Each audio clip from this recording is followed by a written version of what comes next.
దేవుని పరిశుద్ధ గణనామమునకు మహిమ కలుగును గాక. ఆమేన్. క్రీస్తునందు పిల్లరా, దేవుడు తన మహాకృపను బట్టి మరొక నూతన ఉదయకాలం వేడుకునే రీతిగా ఆయన పాద సముఖంలో నివసించేటువంటి చక్కటి ధన్యత మనందరికీ అనుగ్రహించారు. అందును బట్టి ఆయన విలువైన పరిశుద్ధ నామమునకు ఘనత, మహిమ, ప్రభావములు కలుగును గాక.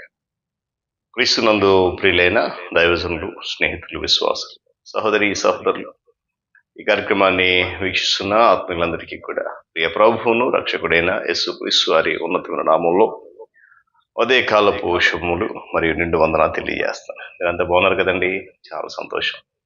రండి, ఈ దినం కూడా మిమ్మల్ని అందరినీ ప్రేమతో నేను ఆహ్వానిస్తూ ఉన్నాను. అనుదిన అభివృద్ధి ఉదయకాలపు ధ్యానాలు అనేటువంటి ఆధ్యాత్మిక కార్యక్రమంలో నాతో పాటు పాలుబాక్సులే వాక్యాన్ని ధ్యానించండి, దేవుని యొక్క దీవెనలు పొందుకోండి. బైబిల్ సెగ్లో ఉన్నాయా?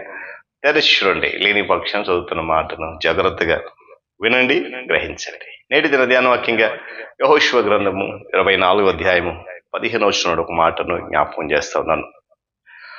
మీరు ఎవరిని సేవించెదరో నేడు మీరు కోరుకునడి. దేవుడు తన పరిశుద్ధ వాక్యాన్ని మన కొరకు దీవించును గాక. ప్రార్థన చేద్దాం. మహాగణుడును మహోన్నతుడైన మా తండ్రి, మీకు వందనాలు. అత్యధికమైన కృప, నీ ప్రేమతో నన్ను నడిపిస్తూ బలపరుస్తున్నావు, దీవిస్తున్నావు. అద్భుతమైనటువంటి నీ వాక్కు చేత బలపరుస్తున్నావు. దినం ఈ దినం కూడా నీ కృప, నీ కాపుదలతో, నీ ఆత్మ నడిపింపుతో బలపరచు. క్రీస్తు యేసు వారి ఉన్నతమైన నామమున అడుగుతున్నాం తండ్రి, ఆమేన్. మంచిది పిల్లరా, చదవని మాట మనకు అందరూ తెలుసు కూడా.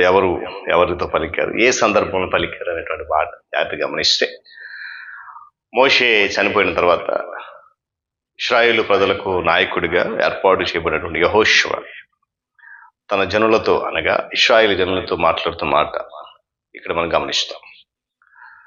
ఒక వ్యక్తిలోని ఇచ్ఛాశక్తి అతని క్రియల ద్వారా బయటపడుతుంది లేక విషదమవుతుంది. ప్రతి ఒక్కరు కూడా ఒక నిర్ణయం తీసుకోవాలి యెహోషువ లాగా. ఏంటంటే, నా సంకల్పాన్ని నేను ఎప్పుడు కూడా వదిలిపెట్టకూడదు. ఎలాగైనా సరే నేను సంకల్పించిన దానిని నెరవేర్చేటువంటి ఇచ్ఛా బలం నాలో ఉండాలి. దేవుని పట్ల విధేయత చూపించడానికి, ఆయన అనుగ్రహించేటువంటి ఆయన ఆత్మను పొందడానికి నాలో సంకల్ప బలం ఉండాలి అనేటువంటి ఒక నిశ్చయత ప్రతి విశ్వాసులు కూడా ఉండాలి.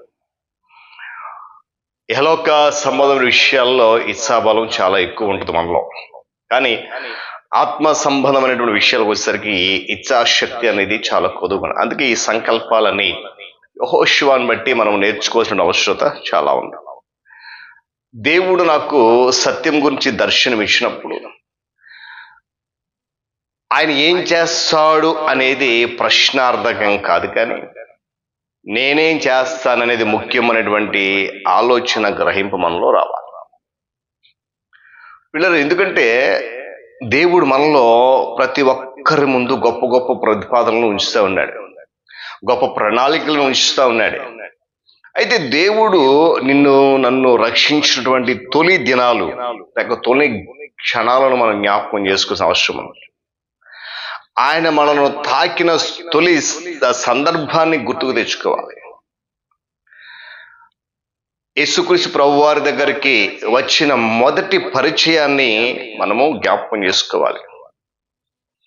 బైబిల్ గ్రంథంలో ఉన్నటువంటి సత్యాన్ని తొలిసారిగా తెలుసుకున్న సమయాన్ని మనం జ్ఞాపకం చేసుకోవాలి. దేవుడు మన ముందు ఉంచినటువంటి ఆ వాటి పట్ల అప్పుడు మన కర్తవ్యం ఏంటి అనేది మనకు బోధపడుతుంది. ఆ ప్రతిపాదనల గురించి, ప్రణాళికల గురించి ఏం చేయాలో మనమే గ్రహించుకోగలుగుతాం. పరిశుద్ధాత్మ దేవుడు నీ ముందుకు క్రొత్త ప్రతిపాదనను తెచ్చిన ప్రతిసారి మన అనుభవాలను మనం జ్ఞాపకం చేసుకున్నప్పుడు మన ఇచ్ఛాశక్తి, ఇచ్ఛా బలం అనేది నమ్మకంగా ఉంటుంది. దేవుని స్తోత్రం కలుగును. ప్రతి విశ్వాసులకు కూడా దేవుని పట్ల నమ్మకంగా ఉండాలనేటువంటి ఇచ్ఛా బలము, ఇచ్ఛాశక్తి ఉండాలి. అందుకే యెహోషువ అంటున్నాడు, మీరు ఎవరిని సేవిస్తారో మీరు కోరుకోండి. నీ ఎంపిక మనపూర్వకంగా, బహిరంగంగా ఉండాలి. నీ ఎంపిక అవ్యక్తమైనది, అనాలోచితమైనది, యాంత్రికమైనది కాకూడదు కూడా. ఇది నీ సంకల్ప శక్తికి, నీ ఇచ్ఛా బలానికి సంబంధించినటువంటి ఎంపిక. అదే కదా, నీవెవరిని సేవించాలని తీర్మానం చేసుకుంటే వరకు నువ్వు ఎవరిని సేవించి తీర్మానం చేసుకునే వరకు నీ జీవితంలో ఇతర కార్యక్రమాలన్నీ కూడా తాత్కాలికంగా సందిగ్ధంలో పడిపోతాయి. ఈ ఎంపిక లేదా ఈ తీర్మానము నీకు దేవునికి సంబంధించినది కాబట్టి ఇది నీ ఒక్కడి సంకల్పానికి ఇచ్చకు సంబంధించినటువంటి విషయం. ఇందులో ఇంకెవరికి ప్రమేయము లేదు, ఉండకూడదు. అందుకే పౌలు అంటాడు, ఆయనను నా యందు బలపరచను అనుగ్రహించినప్పుడు మనుష్యుల మాత్రతో నేను సంప్రదింపనని చెప్పి తన సొంత అనుభవాన్ని చెప్పాడు. అక్కడ ప్రతి ప్రణాళిక దేనికి అదే, ప్రతి ప్రణాళిక దేనికి అదే. కొత్త ప్రతిపాదన వచ్చిన ప్రతిసారి మనము మన యొక్క అనుభవం, మన యొక్క చుట్టూ ఉన్న వారికి దూరం అయిపోతున్నామేమనే ఆలోచన మనకు కలుగుతుంది. సరిగ్గా అందుకే మనలో ఏం కలుగుతుందంటే ఆందోళన మొదలవుతుంది. ఇతర మనుష్యులతో నువ్వు సంప్రదిస్తే నష్టం లేదు, కానీ నువ్వు కోరుకుంటున్న దాన్ని, నీ మనోభిలాషలు ఇతరులు ఎవ్వరు కూడా అసలు ఎంతవరకు గ్రహించగలుగుతారో నీకు స్పష్టంగా తెలియకపోవచ్చు. దేవుడు నిన్నెక్కడికి పంపించాలనుకుంటున్నాడో ఆయన నీకు వెల్లడి చేయాల్సిన పని లేదు.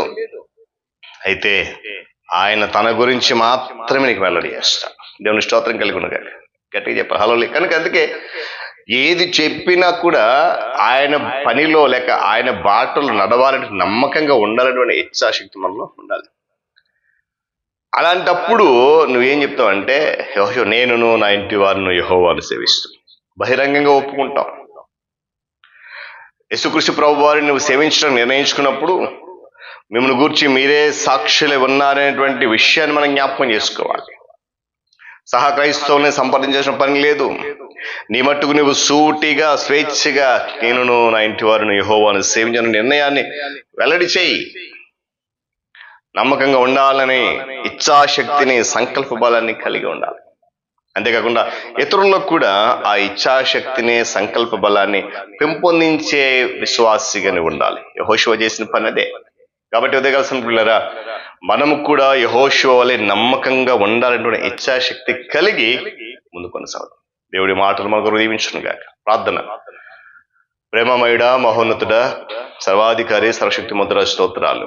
ఆనాటి యెహోషువ నాయకత్వంలో ఇశ్రాయేలు ప్రజలు నడిపిస్తున్నప్పుడు నువ్వు ఇచ్చిన అమూల్యమైన మాటలు యెహోషువకు తెలియజేశాడు. ఇదన అవే మాటలు మా జీవితాలకు మీరు సూటిగా మాట్లాడుతున్నప్పుడు మా హృదయాలు కదిలించబడడానికి సహాయం గ్రహించండి. మేము సేవిస్తున్న దేవుడు నమ్మకమైన వాడు.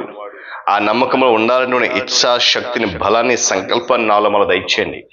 కేవలం మాటలు వినేవారికి కాకుండా వింటున్న మాటలను మా హృదయంలోనికి ఆహ్వానించుకుని వాక్యానుసారంగా మార్చుకుని బ్రతకడానికి కృప చూపించాలి. ఈ ఆధ్యాత్మిక కార్యక్రమం ద్వారా అనేక బిడ్డలు ఆత్మీయంగా మేలు పొందుతున్నందుకు సంతోషిస్తూ మీ నామను గణపరుస్తున్నాను. మరింత బలపరచండి, ఘనత మహిమ మీరు పొందండి. క్రీస్తు యేసు వారి శ్రేష్టమైన నామమున అడుగుతున్నాను తండ్రి, ఆమేన్. త్రియక దేవుని దీవెన, ఆయన సన్నిధి కాపుదల సదాకాలం మనందరికీ తోడేండి నడిపించును గాక. ఆమేన్.